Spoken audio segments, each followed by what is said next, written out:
हाँ, so next अब discuss करते हैं जूल्स लॉ। तो ये सब हमने मोटा मोटा सारे कंसेप्ट हम समझे कि ये सब क्या है, लेटेंट हीट क्या है। देखो केमिस्ट्री में हमने थर्मोडायनेमिक्स पढ़ लिया, उसमें सब कुछ आ गया, लेकिन ज्यादातर डिस्कशन नहीं हुआ ये सब चीजों का।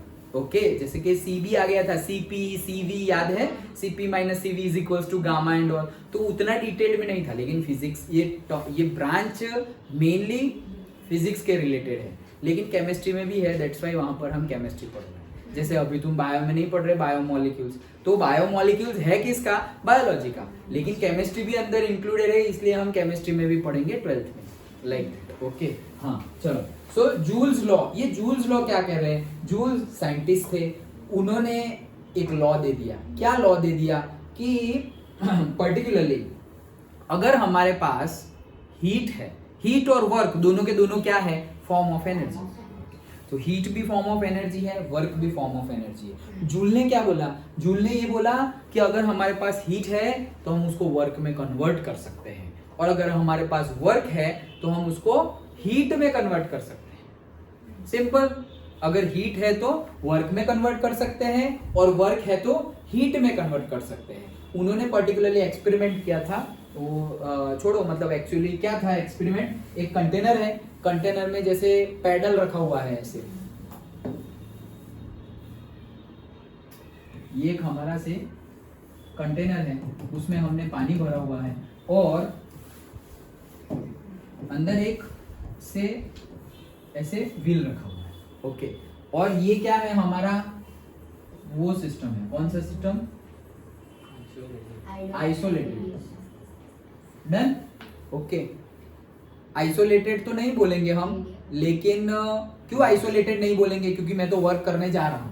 आइसोलेटेड में तो ना एनर्जी ट्रांसफर होती है और ना ही मास ट्रांसफर होता है, कुछ भी ट्रांसफर नहीं होता, लेकिन मैं तो वर्क करने जा रहा हूं, तो आइसोलेटेड तो नहीं, एडिएबेटिक लेना है, एडिएबेटिक। ओके, तो क्या एडिएबेटिक मतलब जो हीट एक्सचेंज नहीं हो रही हो। ओके, तो मैं यहाँ पर क्या दे रहा हूँ, मैं सिंपली यहाँ पे वो जो तुम ऐसे घर में दाल बनाते हो ना वो, ओके, या फिर वो क्या बनाते हैं, बटर मिल्क, छाछ। ओके, तो मैं सिंपली ये पैडल को घुमा रहा हूँ अंदर, तो मैं अगर पैडल को घुमाते रहूँ, मतलब ये मैं क्या कर रहा हूँ, ये मैं वर्क कर रहा हूँ, ये घूम रहा है ऐसे, ऐसा समझो कि ऐसे साइकिल का पैडल तुमने यहाँ पे लगा दिया और ऐसे घुमा रहे हो, तो ये भी भाई साहब अंदर ऐसे घूमेंगे, ये घूमेंगे, और साथ में उसके कांटेक्ट में जो पानी है उसको भी घुमाएंगे।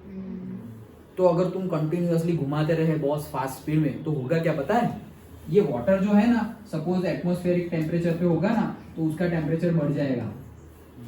क्यों, क्योंकि energy can neither be created not destroyed. तो तुमने इतना ज्यादा वर्क किया तो गया कहाँ, वो अंदर स्टोर हो गया as a heat energy, as a heat energy store हो गया। तो तुमने किया क्या था, तुमने वर्क किया था, और तुम्हें मिला क्या, तुम्हें हीट एनर्जी मिल गई। 25 डिग्री सेल्सियस का वाटर अब 27 का हो गया। अगर ये हमने एडियाबेटिक नहीं ली होती तो वो बाहर निकल जाती हीट, दैट्स व्हाई हमने ये लिया है। तो तुमने वर्क दिया और तुम्हें मिला क्या, हीट। डन, टेम्परेचर बढ़ गया मतलब हीट मिली। तो वर्क से ये एक्सपेरिमेंट किया था शॉर्ट में, जूल ने ये एक्सपेरिमेंट किया था पहली बार, जिससे पता चला। इसके लिए फिर वो बहुत ज्यादा वेल नोन हो गए, और यही एक्सपेरिमेंट के बेस पे फर्स्ट लॉ ऑफ थर्मोडायनेमिक्स आया था। Delta Q is equal to, याद है किसी को, delta Q is equal to delta U plus delta W. Okay, तो वो सब तो हमने थर्मोडायनेमिक्स में देखा, केमिस्ट्री में, फिजिक्स में भी देखेंगे, लेकिन ये समझ में आ गया। तो इसके लिए पर्टिकुलरली मशीन्स होते हैं, डिवाइस होते हैं, जिससे कि तुम हीट से वर्क में कन्वर्ट कर लो या वर्क टू हीट में कन्वर्ट कर लो। जैसे कि हमारे पास ये एयर कंडीशनर है, हम उसको इलेक्ट्रिकल सप्लाई दे रहे हैं, अंदर वो घूम रहा है, तो मतलब वर्क दे रहे हैं हम, और यहाँ पे फील क्या हो रहा है, वो हमें घुमा रहा है क्या, नहीं, वो हमें हीट लेगा या हीट देगा, मतलब इन टर्म्स ऑफ हीट हो रहा है, दे रहे हैं हम वर्क, और वो क्या कर रहा है, वो एक्स्ट्रा हीट हो तो वो खींच लेता है, तो चेंज इन द हीट हो गया, चेंज इन द टेम्परेचर हो गया, मतलब दिया था वर्क और मिली क्या, हीट एनर्जी। हीट एनर्जी देखो, टेम्परेचर बढ़े या कम हो, हुआ तो हीट एनर्जी ही। अंडरस्टूड, समझ में। यहां जैसे टेम्परेचर बढ़ गया तो वर्क करने से टेम्परेचर बढ़ भी सकता है, वर्क करने से टेम्परेचर कम भी हो सकता है, जनरली बढ़ता ही है। सर यहाँ क्यों कम हो रहा है, एक्चुअली यहाँ भी बढ़ रहा है, लेकिन किसका, एनवायरमेंट का, क्योंकि हमने आउटडोर यूनिट बाहर रखा हुआ है, तो हम हमारी कूलनेस के लिए एनवायरमेंट को गर्म कर रहे हैं। अंडरस्टूड? ओवरऑल तो वर्क की वजह से टेम्परेचर तो इंक्रीज ही हुआ। अंडरस्टूड? ओके, तो यही है बस रूल। क्या? वर्क टू हीट और हीट टू वर्क। जैसे कि हम ऐसे कर रहे हैं, ये मैं क्या कर रहा हूँ, ये मैं वर्क कर रहा हूँ, अरे गर्म हो गया, तो हीट एनर्जी, तो वर्क टू कन्वर्ट किया किसमें? हीट। सपोज हम पहले स्टार्टिंग में स्टीम इंजन यूज करते थे।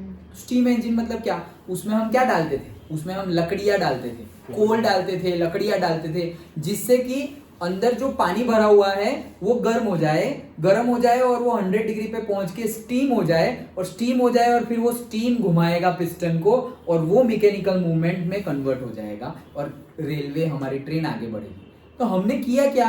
हमने तो हीट सप्लाई किया। कैसे हीट सप्लाई किया? हम जो जला रहे हैं वुड और कोल, कंबशन कर रहे हैं, तो वो हम हीट दे रहे हैं, और हमें मिल क्या रहा है? मैकेनिकल वर्क मिल रहा है। मतलब आगे बढ़ रही है ना ट्रेन।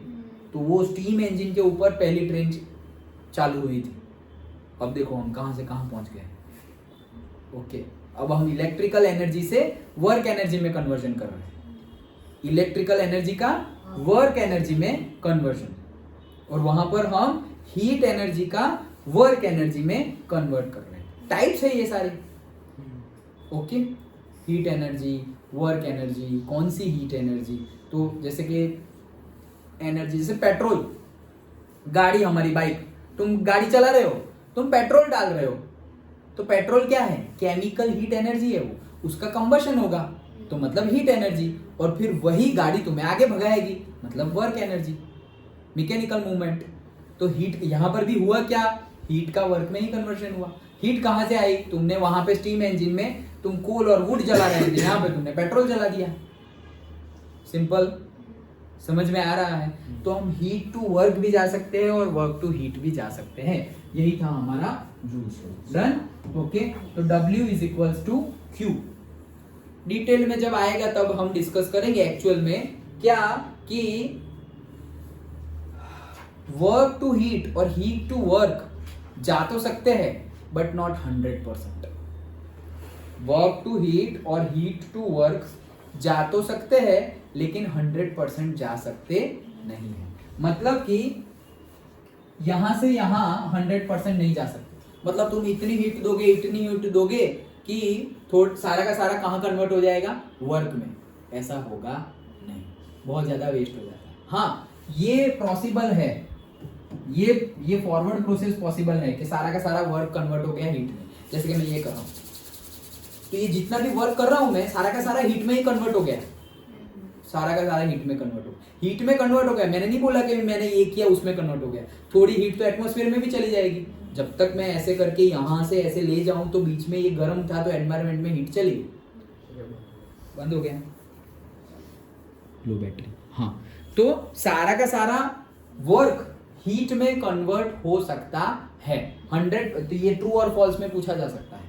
100% वर्क एनर्जी का हीट एनर्जी में 100% कन्वर्जन हो सकता है, तो वो ट्रू है।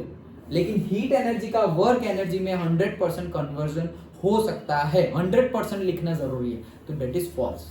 नहीं तो हो तो दोनों ही सकता है, हीट का भी वर्क हो सकता है, वर्क का भी हीट हो सकता है, लेकिन बीच में लॉसेस आ जाएंगे ना। बीच में क्या आ जाएंगे? लॉसेस।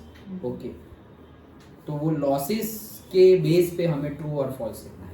ऑलवेज लिखा हो, ऑलवेज तो नहीं, लेकिन 100% लिखा हो। ओके, तो 100% मतलब क्या? वर्क से हीट हम जा सकते हैं, 100% ट्रू है, लेकिन हीट टू वर्क 100% हम नहीं जा सकते। जा तो सकते हैं, 90% चले गए, 95% चले गए। बाकी क्या हुआ? बाकी हीट का वर्क में कन्वर्जन नहीं हुआ, बाकी हीट कहाँ चली गई? एनवायरमेंट में। अंडरस्टूड? ये जब आएगा तब आएगा क्या? अभी बता दिया ना, दैट्स इट। आएगा तब भी यही डिस्कस करना है। क्या समझ में आ गया? 100% हीट का वर्क में कन्वर्जन पॉसिबल नहीं है, लेकिन 100% वर्क का हीट में कन्वर्जन पॉसिबल है। डन? Okay, that's it. और ये याद रख लेना, unit conversion 1 calorie is equals to 4.2 joule होता है। 1 कैलोरी इज इक्वल्स टू क्या होता है? 4.2 जूल। चलो बताओ कौन सा बड़ा है, कैलोरी या जूल?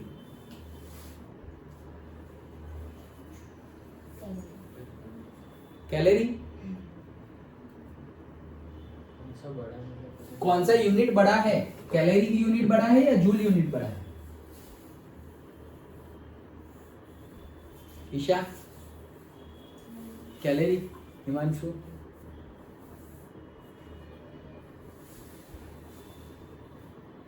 अरे जल्दी कैलोरी, ओके कैलोरी ही बड़ा है ऑब्वियसली। अरे ऐसे तुम लिखोगे 1 metre is equals to 100 centimetre, तो कौन बड़ा है भाई? यही बड़ा है। ओके जो छोटा नंबर हो ना वही एक्चुअली बड़ा होता है। ये छोटा नंबर होता है ना वही एक्चुअली बड़ा होता है। डन? एक्चुअल जो दिखता है वो नहीं है, जो छोटा दिखता है वही बड़ा है। अंडरस्टूड? ये तो एक फिलोसॉफिकल स्टेटमेंट हो गया, जो छोटा है वही बड़ा है। 1 calorie is equals to 4.2 joule. समझ में आ गया? सिंपल, याद भी रह गया जूल्स लॉ। डन? वो जो उन्होंने जो एक्सपेरिमेंट किया था वो भी मैंने तुम्हें समझा दिया कि कौन से एक्सपेरिमेंट के बेस पे उन्होंने ये बताया कि भाई ये कन्वर्जन हो सकता है। डन? ओके तो ये था हमारा जूल्स लॉ। और आगे सम इम्पोर्टेंट बाद में रखें। कितना हुआ टाइम? 45 हुआ तो बाद में रखते हैं। तो कल फिर यहाँ से कंटिन्यू करेंगे, सम इम्पोर्टेंट टर्म से कंटिन्यू करेंगे। ये तो हो जाएगा फटाफट, तो आगे बढ़ेंगे फिर।